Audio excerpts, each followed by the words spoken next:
Исәнмесез, эфирда яңалыклар чыгарылышы, студияда Лилия Гатина, Улгатова кайбер темалар турында кыскача. Тагын бер кыз дөньяга килде. Хәрби хезмәткәр гаиләсендә шатлыклы вакыйга.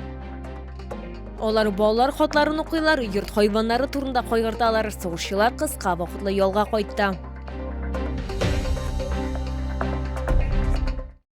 Тагын бер кыз дөньяга килде. Ураганы кушаматлы хәрби хезмәткәр гаиләсендә бала туа. Көрәшченең үзенә дә хатыны һәм баласының бала тудыру йортыннан чыгу тантанасына бару насыйп булды. Яшәтә әниләрне котларга туганнары, якыннары Чаллы мэры Наил Мәгъдиев та килде. Безнең төшерү төркеме дә бу вакыйганы калдыра алмады.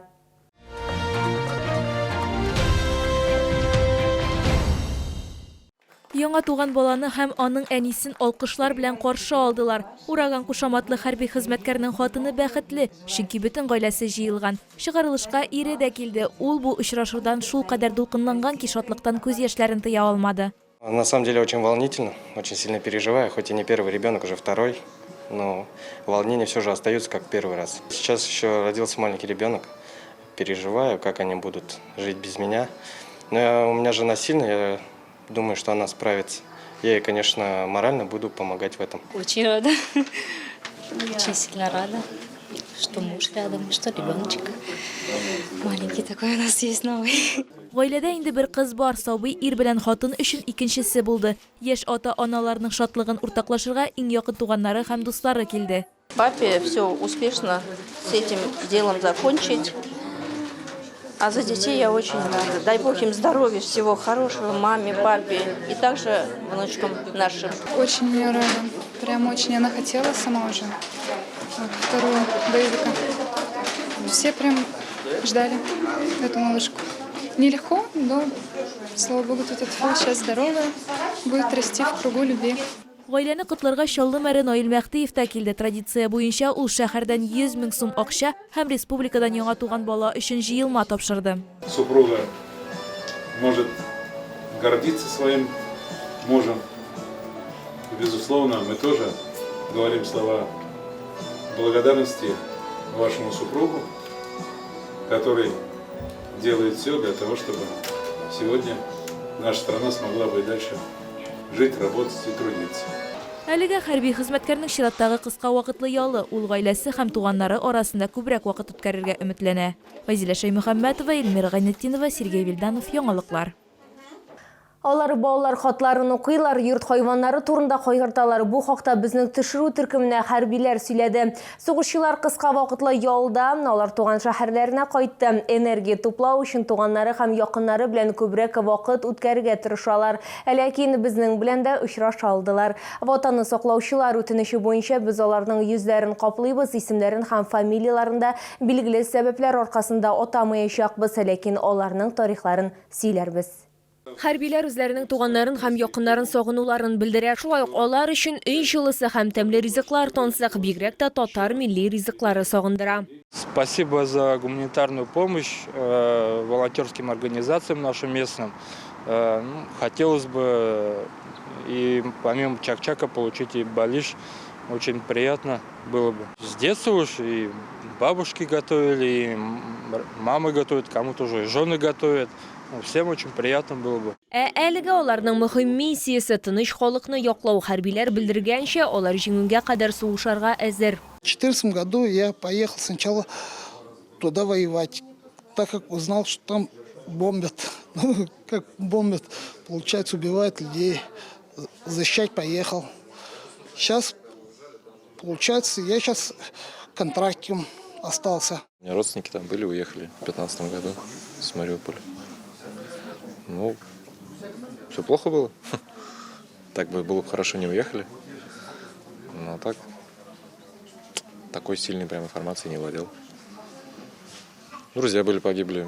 Тыныч халыкны яклаудан тыш, хәрбиләр үз йорт хайваннары турында да кайгырталар. Хайваннар сугышчыларны һәр кайда озата баралар. У нас собачка есть, которую мы с Казани еще привезли, Монкой назвали. Она весь интернет облетела, такая известная собачка. Родилась из щенков, везде с нами до сих пор. Она и болела там, и прививки ставили, уколы, что только не делали. Но ничего, все хорошо живет. Есть о ком заботиться.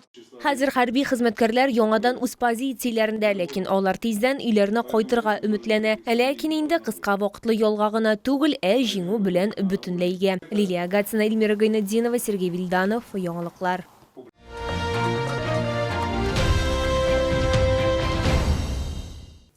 Кыш алдыннан витаминнар туплау һәм яхшы кәйф булдыру мөһим дөрес сайланган азык-төлек моңа ярдәм итәчәк. Файдалы майлар, витаминнар һәм минераллар диңгез балыкларында күп. Аны Green сәүдә үзәгендә беренче катта сатып алырга мөмкин. Кире урына Автозавод проспекты ягыннан.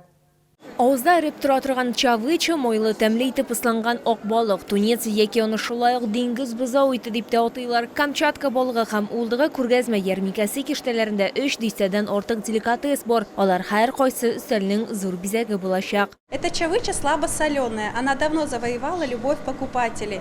Она богата витаминами, микроэлементами. Смотрите, как она лосится. Это натуральный рыбий жир, омега-3, омега-6. Она очень нежная, очень вкусная. За ней возвращается снова и снова.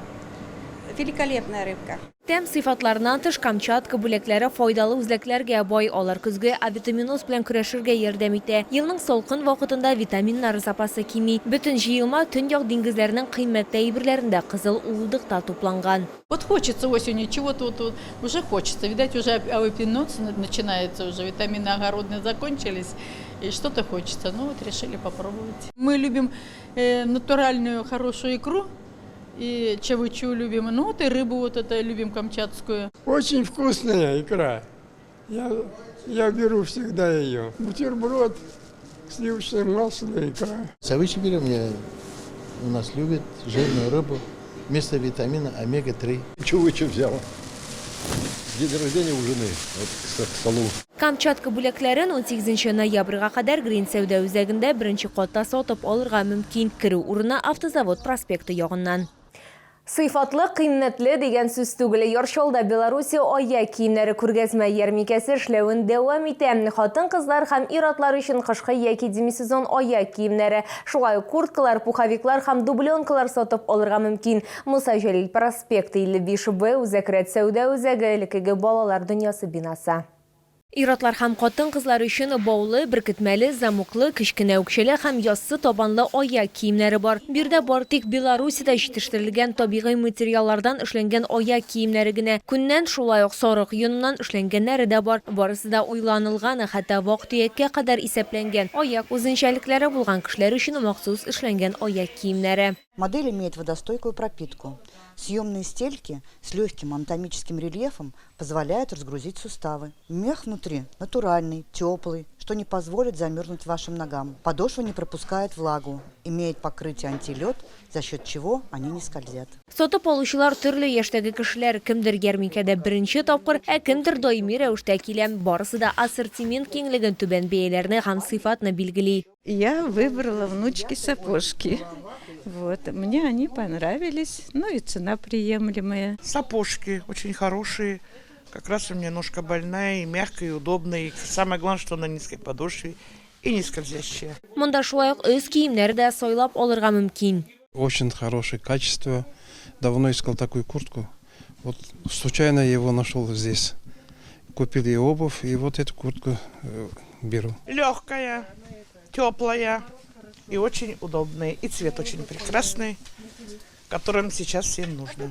Беларусь аяк киемнәре күргәзмәсе Муса Җәлил проспекты 55Б үзәк сәүдә үзәге элекеге балалар дөньясы бинасы 10-нчы бүлек адресы буенча эшли.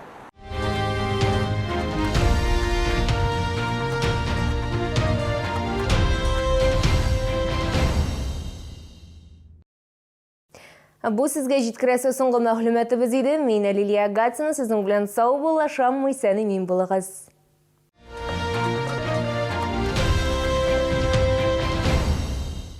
Продсклад «Победа». Пломбир с печеньем шоколадной глазури с арахисом 39,90. Мини-круассаны с шоколадом Монтиоса 97 рублей. Успей купить куртку или пуховик за полцены. Весь ноябрь скидка до 50%. Магазин «Сибиряк», проспект Мира, 12А, остановка Медгородок, 9-й комплекс, 12А. Челны, встречай! Свежий улов прямо с Камчатки. Чевыча, красная икра, белорыбица – все от производителя. С 13 по 18 ноября. ТЦ «Грин», 1-й этаж. Остановка «Глобус».